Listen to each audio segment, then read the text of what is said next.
আমি আপনাদের সম্মুখে কালামে মজিদ ফুরকানে হামিদ সূরাতুত তাহরীমের 6 নম্বর আয়াতে কারীমা তিলাওয়াত করেছি। জনাবে মুহাম্মদুর রাসূলুল্লাহ সাল্লাল্লাহু আলাইহি ওয়াসাল্লামের হাদিসের ভান্ডার থেকে একখানা হাদিসের অংশ বিশেষ তিলাওয়াত করেছি। আল্লাহ তাবারক ওয়া তাআলা যদি আমাকে তৌফিক দান করেন, এই আয়াত এবং হাদিসকে সামনে রেখে ইখলাসের সহিত আমলের নিয়তে কিছু কথা বলার আশা রাখি। আপনাদেরকেও যেন আল্লাহ আমলের নিয়তে কথা শোনার তৌফিক দান করেন। ওয়া মা তৌফিক ইল্লা বিল্লাহ। আমি যে আয়াতে কারীমা তিলাওয়াত করেছি, এই আয়াতে কারীমা কোরআনে পাকের আয়াত। এই আয়াত কিসের আয়াত? আমার সাথে আপনারা একটু কথা বলতে হবে। কোরআন কার কালাম? আল্লাহর কালাম। আল্লাহর কালামেতে কোনো সন্দেহ আছে? কোনো সন্দেহ আছে? সন্দেহ থাকলে ঈমান থাকবে? ঈমান থাকবে না। আল্লাহর কালাম, এই কিতাবে যে সন্দেহ নাই, শক নাই। দুনিয়াতে যত কিতাব লেখা হয়েছে, সাহিত্যিক বলেন, দার্শনিক বলেন, গণিতিক বলেন, যেই বিভাগে যেইভাবে কিতাব লেখা হয়েছে, বই লেখা হয়েছে, প্রত্যেকটা বইয়ের শুরুতে ওই কিতাবের লেখক, ওই বইয়ের লেখক, প্রকাশক, তিনি সবার কাছে সর্বপ্রথম কমা প্রার্থী হন, কমা চেয়ে নেন। কি কমা? আমার বইয়ের ভিতরে যদি কোনো ভুল ত্রুটি আপনাদের দৃষ্টিগোচর হয়, তাহলে কমা সুন্দর দৃষ্টিতে আপনারা গ্রহণ করবেন আর আমাকে জানিয়ে আপনারা কৃতার্থ করবেন। আমি আপনাদের কৃতজ্ঞতা প্রকাশ করব। কথাটা ঠিক না বেঠিক? যেই সমস্ত যত বড়ই সাহিত্যিক হন না কেন, যত বড়ই শিক্ষিত হন না কেন, প্রত্যেকটা বইয়ের শুরুতে এই কলাম লেখা থাকে যে আমার বইয়ে যদি কোনো ভুল হয় আপনারা ভুল ধরে দিবেন, আমি তা সংশোধন করব। কিন্তু আল্লাহর কালামের ভিতরে আল্লাহ প্রথমেই কি বলেন? যালিকাল কিতাবু লা রাইবা ফীহি। এই কিতাব এমন এক কিতাব, যেই কিতাবের মধ্যে কোনো শক নাই, কোনো সন্দেহ নাই, কোনো শোভা নাই। হে দুনিয়ার সাহিত্যিকরা, হে দুনিয়ার দার্শনিকরা, হে দুনিয়ার কলামিস্টরা, তোমরা যারাই বই লিখো না কেন, যারাই কিতাব রচনা করো না কেন, যে যেইভাবে যেই কিতাব যেই ভাষায় লিখো না কেন, প্রত্যেকটা ভাষায় প্রত্যেকটা কিতাবের মধ্যে তোমাদের দুর্বলতা প্রকাশ করো, তোমরা যে অক্ষম, তোমাদের যে ভুল হবে, সেই জিনিসটা আগে প্রকাশ করে মানুষের কাছে ক্ষমা চাও। আমি আল্লাহ আসমানি ওয়াহিদ এই কিতাব রাসূলের কাছে অবতীর্ণ করেছি। এই কিতাবের মধ্যে সর্বপ্রথম আমি আল্লাহ তোমাদের কাছে সেই ওয়াদা দিতে চাই, এই কিতাবের ভিতরে কোনো শক নাই, কোনো সন্দেহ নাই। যে এই কিতাবকে গ্রহণ করবে সেই হবে মুমিন, আর যে এই কিতাবকে বর্জন করবে সেই হবে কাফির। দুনিয়ার সমস্ত কিতাবের লেখকেরা ক্ষমা চায়, আর আল্লাহ প্রথমেই চ্যালেঞ্জ করেন, আমি যে কোরআন নাযিল করেছি ওই কোরআনের মধ্যে কোনো শক নাই, কোনো ভুল নাই। যদি কোনো ভুল কিয়ামত পর্যন্ত তোমরা ধরে দিতে পারো, তাইলে ওই ভুলের জন্য কোরআন কখনো নষ্ট হবে না। যারাই ভুল ধরার জন্য কোরআনের কাছে আসবে তারাই সংশোধন হয়ে যাবে। ভুল ধরার জন্য যারা কোরআনের কাছে আসে তারাই কি হয়? সংশোধন হয়ে যায়। কোরআন ধ্বংস করার জন্য হযরত খলিফাতুল মুসলিমিন উমর রাদিয়াল্লাহু তাআলা আনহু কোরআনকে দুনিয়া থেকে নিশ্চিহ্ন করার জন্য, রাসূলকে দুনিয়া থেকে নিশ্চিহ্ন করার জন্য আগমন করেছিলেন, আর সেই উমরকে আল্লাহ কোরআনের দ্বারা হেদায়েত দিয়ে দিলেন। তাইলে কোরআনের সংস্পর্শে যারা আসে তারাই কি পায়? হেদায়েত পায়। আর যারা কোরআনের বিরোধিতা করে তারা কি হয়? আবু জেহেল কোরআনের বিরোধিতা করেছিল না কোরআনের সহযোগিতা করেছিল? উতবা কোরআনের সহযোগিতা করেছিল না বিরোধিতা করেছিল? শয়বা কোরআনের সহযোগিতা করেছিল না বিরোধিতা করেছিল? তাইলে উতবা দুনিয়াতে টিকে নাই, শয়বা দুনিয়াতে টিকে নাই, আবু জেহেল দুনিয়াতে টিকে নাই, আবু লাহাব দুনিয়াতে টিকে নাই। আবু লাহাবের নামের পিছনে লানাতুল্লাহ বলা হয়, আর উমর ওই কোরআনের সংস্পর্শে আসার কারণে, কোরআনকে গ্রহণ করার কারণে উমরের নামে আজকে স্বয়ং আল্লাহ বলেন ওয়া রাদু আন, আল্লাহ উমরের উপর সন্তুষ্ট। আর সমস্ত মানুষেরা কিয়ামত পর্যন্ত উম্মতে মুহাম্মদী যারা দুনিয়াতে আসবে সবাই করবে রাদিয়াল্লাহু আনহু। তাইলে কোরআনের সংস্পর্শে আসলে সম্মান বাড়ে না কমে? বাড়ে। সেই কোরআনকে নিশ্চিহ্ন করার জন্য বর্তমান সমস্ত বাতিল শক্তি ঐক্যবদ্ধ হয়ে গেছে। নবীর যুগ থেকে শুরু করে কিয়ামত পর্যন্ত সমস্ত বাতিল শক্তি কোরআনকে নিশ্চিহ্ন করতে চাইবে, কিন্তু কোরআন কখনো নিশ্চিহ্ন হবে না। তার অসংখ্য অগণিত ইতিহাস তার প্রমাণ রয়েছে। স্বয়ং আল্লাহ কোরআনের মধ্যে চ্যালেঞ্জ দিয়েছেন, যদি তোমাদের শক্তি থাকে তাহলে কোরআনকে নিশ্চিহ্ন করো। কোন শক্তি কোরআনকে নিশ্চিহ্ন করতে পেরেছে? পারবে? পারবেও না। তারপর লাগাল পায় না খাজুয়ায়। আমার ভাষা বুঝতেছেন আপনারা? এই কথাটা আপনারা কি বলেন আপনাদের ওই এলাকায়? লাগাল পায় না খাজুয়ায়। পিঠের অনেক সময় পিঠে কিছু স্থানে যখন চুলকায় হাত দিয়ে লাগাল পাওয়া যায় না, তারপর হাত যায়, যায় কি যায় না? ঠিক তেমনি ভাবে সমস্ত কাফির মুশরিক বেদিন ইহুদি নাসারার দালালরা তারাও লাগাল পায় না কোরআনকে খাজ্জাইতে যায়। ওই চুলকানোর কারণে, ওই খাজওয়ানোর কারণে কোরআনকে নিশ্চিহ্ন করতে পারবে না। আল্লাহ বলেন ওই কোরআন তোমার মার কেরাসিনের বাতি নয়, ওই কোরআন তোমার হাতের করা কোনো লাইট নয়, কোরআন আমি নাযিল করেছি। আল্লাহ বলেন ইউরিদুনা লিইউতফিউ নূরাল্লাহি বিআফওয়াহিহিম ওয়াল্লাহু মুতিম্মু নূরিহি ওয়ালাউ কারিহাল কাফিরুন। কোরআন এমন একটি লাইট, এই যে বিদ্যুতের লাইট, সুইচ কি আপনাদের সামনে আছে না অগোচরে আছে? মাহফিলের ভিতরে বাতি জ্বলতেছে, কিন্তু সুইচ মাহফিলের ভিতরে আছে না অন্যত্র আছে? আপনি সারাদিন যদি চান ওই বাতিকে নিভাতে পারবেন, সুইচ যদি অফ না করেন? এখন মনে করেন আপনার কাছে ভালো লাগতেছে না, আপনি বাতি বন্ধ করতে চাইতেছেন।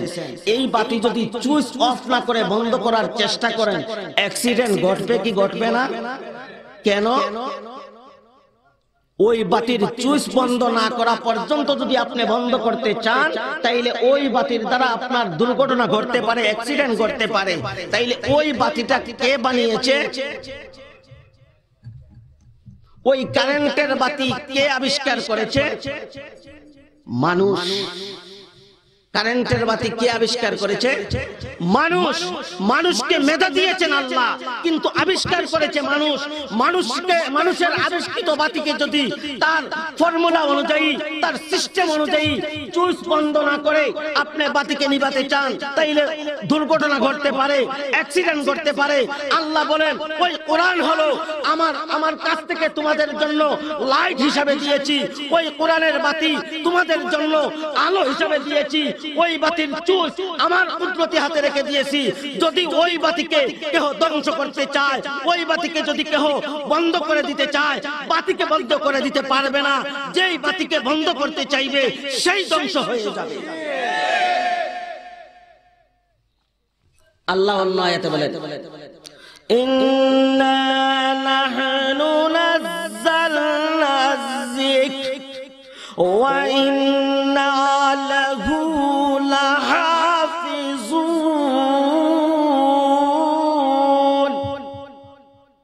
নিশ্চয় কোরআন আমি অবতীর্ণ করেছি, ওই কোরআনের রক্ষণাবেক্ষণের দায়িত্ব আমি আল্লাহর কুদরতি হাতে নিয়েছি। ও দুনিয়ার মানুষেরা, ও কাফির মুশরিক বেদিনেরা, ও মুনাফিকের দলেরা, তোমরা কোরআন ধ্বংস করতে চাও, তোমরা আলিম দেখতে পারো না, উলামায়ে কেরাম দেখতে পারো না, মাদ্রাসার ছাত্রদেরকে দেখতে পারো না, তোমরা সঠিক তাবলীগীদেরকে দেখতে পারো না, তাদের বিরোধিতা করো।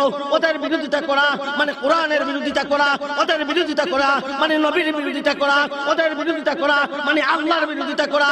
যারা ওদের বিরোধিতা করবে ওরা ধ্বংস হয়ে যাবে, ওরা দুনিয়াতে টিকতে পারবে না। ওই কোরআন, যেই কোরআনের রক্ষণাবেক্ষণের দায়িত্ব স্বয়ং আল্লাহর কুদরতি হাতে নিয়েছেন, ওই কোরআনের সূরাতুত তাহরীমের 6 নম্বর আয়াতে কারিমা আমি তিলাওয়াত করেছি। এই আয়াতে আল্লাহ কি বলেন? আল্লাহ ঈমানদারদেরকে ডাক দিয়ে বলতেছেন, হে ঈমানদারেরা, আমি আপনাদেরকে জিজ্ঞাসা করি, আপনারা যারা মাহফিলে বসা আছেন, আপনারা ঈমানদার না আর কিছু? কারা কারা ঈমানদার একটু হাত দেখাতে পারেন? মাশাআল্লাহ, আমরা প্রত্যেকেই কি ঈমানদার। আল্লাহ ডাক দিবেন কাকে? তাইলে ডাকের ভিতরে আমরা আছি না নাই? ওই আয়াতের ভিতরে আমাদের সংবাদ আছে না নাই? আছে। আল্লাহ ঈমানদারদেরকে ডাক দিয়ে বলতেছেন, ইয়া আইয়ুহাল্লাযীনা আমানু, হে ঈমানদারেরা। আল্লাহ ঈমানদার ডাক দিয়ে কি বলতে চান? কু আনফুসাকুম ওয়া আহলিকুম নারা, হে ঈমানদারেরা, তোমরা নিজেদেরকে, তোমরা কাকে? নিজেদেরকে এবং তোমাদের পরিবার পরিজনকে, তোমাদের আহালদেরকে নারা, জাহান্নামের আগুন থেকে বাঁচাও। কোথা থেকে বাঁচাও?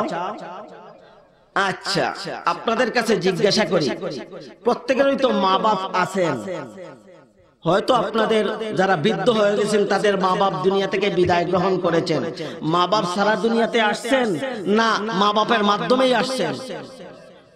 সিস্টেম অনুযায়ী আল্লাহর আদত হলো মা বাবার মাধ্যমে দুনিয়াতে সন্তান পাঠানো, আর আল্লাহর কুদরত হলো মা ছাড়া বাবা ছাড়াও আল্লাহ মানুষ সৃষ্টি করতে পারে, মা ছাড়াও আল্লাহ দুনিয়াতে মানুষ সৃষ্টি করতে পারে, বাবা ছাড়াও শুধু মার পেট থেকেও আল্লাহ মানুষ সৃষ্টি করতে পারে।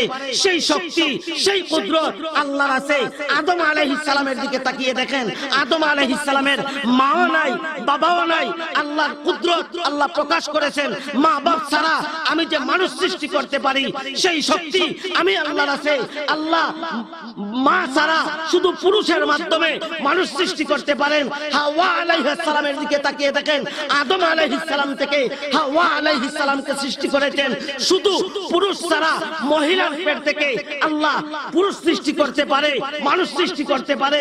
মারইয়াম আলাইহিস সালামের দিকে তাকিয়ে দেখেন, সেই শক্তি আল্লাহর আছে না নাই? আল্লাহর কুদরত শক্তি আছে, কিন্তু তারপরে সবাইকে কি আল্লাহ মা বাপ ছাড়া সৃষ্টি করেছে না মা বাবার মাধ্যমে দিয়েছে? মা বাবার মাধ্যমে দিয়েছে। মা বাবার মাধ্যমে যেহেতু আল্লাহ দিয়েছে, আপনার আমার যাদের মা বাবা জীবিত আছেন, বাবা জীবিত আছেন বা যারা চলে গেছেন, সন্তান যারা, আপনাদেরকে আপনার বাবা কখনো কোনো সতর্কবাণী বলছেন, এইভাবে সতর্কবাণী দিবেন, বাবা তুমি এই দিকে যেও না, ওই রাস্তা দিয়ে তুমি অতিক্রম করো না, ওই রাস্তা দিয়ে যদি তুমি যাও তাহলে তোমার উপর বিপদ আসতে পারে, এমন কোন সতর্কবাণী আপনার বাবা, আমার বাবা কখনো দিছেন? রাগান্বিত হয়ে সতর্কবাণী দিছেন না আদর করে সতর্কবাণী দিছেন? আদর করে। বাবা সন্তানকে আদর করে সন্তানকে সতর্কবাণী দিতেছেন, বাবা হে আমার ছেলে, তুমি ওই রাস্তা দিয়ে অতিক্রম করো না, তোমার জন্য বিপদ সংকট রয়েছে, ওই রাস্তা দিয়ে যদি যাও তাহলে তুমি বিপদে পতিত হবে। এই জন্য বাবা আপনাকে সতর্কবাণী দিয়েছেন, আমাকে সতর্কবাণী দিয়েছেন। বাবা আমাকে মহব্বত করেন বিদায় আমাকে সতর্ক করেছেন। ঠিক মা বাবার চাইতে আল্লাহ বেশি দয়ালু না কম দয়ালু? কিভাবে বেশি আর কিভাবে কম বুঝাবো, কিভাবে সময়ও কম? বোঝানোর সময় নাই। আপনি এখন যদি আপনার বাবাকে ডাক দেন, যাদের বাবা জীবিত আছেন, মনে করেন আপনার বাবা বাড়িতে আছেন, কিন্তু এখন মনে মনে আপনি আপনার বাবাকে ডাক দিছেন, আপনার বাবা সেই ডাক শুনবে? শুনবে না। কিন্তু আপনি এখন আপনার আল্লাহকে ডাক দেন, আল্লাহ শুনবে? তাইলে ওই শোনার পর আল্লাহ জবাব দিবে না আল্লাহ বসে থাকবে? আল্লাহ জবাব দিবে। বান্দা যখন ডাক দেয়, আল্লাহ বলে বান্দা যখন ডাক দেয়, তখন আল্লাহ সাথে সাথে বলে লাব্বাইকা ইয়া আব্দি, ও বান্দা, হে আমার বান্দা, তুমি যে আমাকে ডাক দিয়েছো, আমি হাজির আছি, তুমি কি চাও, কি বলতে চাও, আমার কাছে বলো, আমি তোমার ডাকের জবাব দিলাম। তাইলে বাবা কাছে না আল্লাহ কাছে? বাবা সন্তানের জন্য বেশি দরদি না আল্লাহ বেশি দরদি? আল্লাহ। বাবা যেহেতু সন্তানকে সতর্ক করেন ওই রাস্তা দিয়ে যেও না, তোমার জন্য বিপদ রয়েছে, ঠিক তেমনি ভাবে বাবার চাইতে যখন কোটি কোটি গুণ বেশি দয়ালু আল্লাহ। আল্লাহ আমাদেরকে সৃষ্টি করেছেন, কেন সৃষ্টি করেছেন রে বান্দা? একটু অন্য আয়াতের দিকে তাকিয়ে দেখো। আল্লাহ বলেন, ওয়ামা খালাকতুল জিন্না ওয়াল ইনসা ইল্লা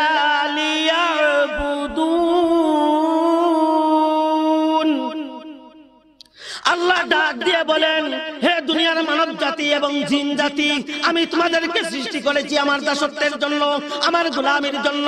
আল্লাহ গোলামির জন্য সৃষ্টি করেছেন। আর সূরাতুত তাহরীমের মধ্যে আল্লাহ আমাদেরকে সম্বোধন করে বলতেছেন, যাদের ভিতরে ঈমান আছে, যারা মুসলমান দাবি করে, যারা ঈমানদার দাবি করে, আল্লাহ তাদেরকে সম্বোধন করে বলতেছেন, হে ঈমানদারেরা, যেহেতু তোমরা স্বীকার করতেছো আমি তোমাদের বাবার চাইতে, মার চাইতে কোটি কোটি গুণ বেশি দয়ালু, এই জন্য আমি তোমাদেরকে সতর্ক করতেছি। কি সতর্ক? ওয়াকুলু ইয়া আইয়ুহাল্লাযীনা আমানু, হে ঈমানদারেরা, হে ঈমানদারেরা, তোমরা তোমাদের নফসকে, তোমাদেরকে এবং তোমাদের পরিবার পরিজনকে জাহান্নামের আগুন থেকে বাঁচাও। কোথা থেকে বাঁচাও? নিজেকে এবং নিজের পরিবারকে জাহান্নামের আগুন থেকে বাঁচাও। আল্লাহ রাগ করে বলছেন না দয়া করে বলছেন? তাইলে আল্লাহ আমাদের প্রতি দয়াশীল না আল্লাহ রাগান্বিত? আল্লাহ দয়া করে বলছেন, হে ঈমানদারেরা, তোমরা নিজেদেরকে এবং তোমার পরিবার পরিজনকে জাহান্নামের আগুন থেকে বাঁচাও। জাহান্নামের আগুন কি? জাহান্নামের আগুনের সম্পূর্ণ বর্ণনা এই আয়াতের মধ্যেই আছে, সেই দিকে যেতে পারবো না। এখন জাহান্নামের আগুন থেকে বাঁচতে হলে কি লাগবে? জাহান্নামের আগুন থেকে বাঁচতে হলে আমাদের কিসের প্রয়োজন? আমরা ঘরে বসে থাকলেই জাহান্নামের আগুন থেকে বাঁচতে পারবো না? আমাদের কোনো কাজের প্রয়োজন আছে, কোনো কাজ করতে হবে। মনে করেন আপনি সিলেটে যাবেন, এখন সিলেট রাস্তার মধ্যে কোন দুর্ঘটনা ঘটার সংবাদ আপনার বাবা আপনাকে দিয়েছেন, কিন্তু আপনার সিলেট যেতেই হবে। যাওয়ার জন্য কি বিকল্প কোনো ব্যবস্থা আছে না নাই? বিকল্প ওই বাবাই আপনাকে বলে দিবেন যে তুমি ওই রাস্তায় না গিয়ে ভিন্ন রাস্তায়, ভিন্ন পন্থায় যাওয়ার চেষ্টা করো, তাহলে তোমার গন্তব্য সিলেট পৌঁছা সম্ভব হবে। ঠিক আল্লাহ বান্দাদেরকে বলতেছেন, হে বান্দা, তোমাদেরকে আমি সৃষ্টি করেছি আমার দাসত্বের জন্য, আমার গোলামির জন্য। তোমরা যদি আমার দাসত্ব করো, আমার গোলামি করো, আমার হুকুম পালন করো, তাইলেই তোমরা জাহান্নাম থেকে বাঁচতে পারবে। আর যদি তোমরা নাস্তিক মুরতাদদের দালাল হয়ে যাও, মুনাফিকদের দালাল হয়ে যাও, তোমরা যদি ইহুদি নাসারার দালাল হয়ে যাও, তাইলে তোমরা জাহান্নাম থেকে বাঁচতে পারবে না। তাইলে আল্লাহর গোলামি কিভাবে করতে হবে, কিভাবে করব? নামাজ পড়া আল্লাহর গোলামি না নামাজ ছাড়া আল্লাহর গোলামি? আমরা বেশিরভাগ লোক নামাজ পড়ি না ছাড়ি? বেশিরভাগ লোকই কি নামাজ ছাড়ি। আল্লাহ বলতেছেন, তোমরা নিজেদেরকে এবং তোমার পরিবার পরিজনকে জাহান্নামের আগুন থেকে বাঁচাও।